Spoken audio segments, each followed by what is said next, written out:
36-year-old Jim Schnick appeared for his arraignment in overalls, barefoot and on crutches, apparently because of the wounds he received during the rampage. The dairy farmer winced as prosecutor Don Cheevers read off the 7 murder charges against him.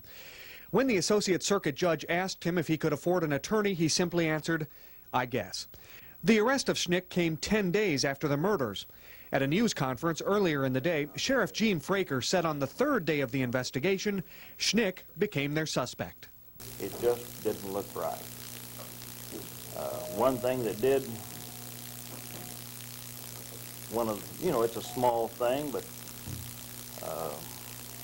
his wounds were not near as serious as we were led to believe.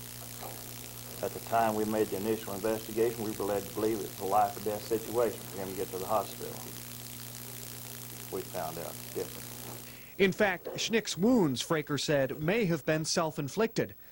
Officials were reluctant to comment on any of the evidence, but they did say that Kirk Buckner was left-handed and the murder weapon was found clenched in his right hand. And while they wouldn't say what it was, investigators said they found a critical piece of evidence on Schnick's person. At today's news conference, officials said that a statement made by Schnick yesterday led to his arrest. We learned later that that statement was a confession. Jim Schnick was taken to Troop D headquarters where he had agreed to take a polygraph test.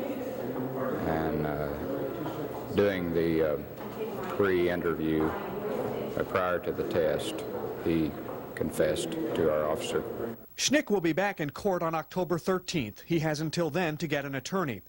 While officials won't say what the motive is in the murders, prosecutor Don Cheevers says first-degree murder charges include premeditation.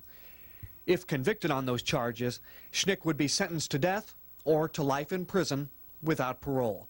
On the Color 10 News Beat in Marshfield, I'm Mark McDonald.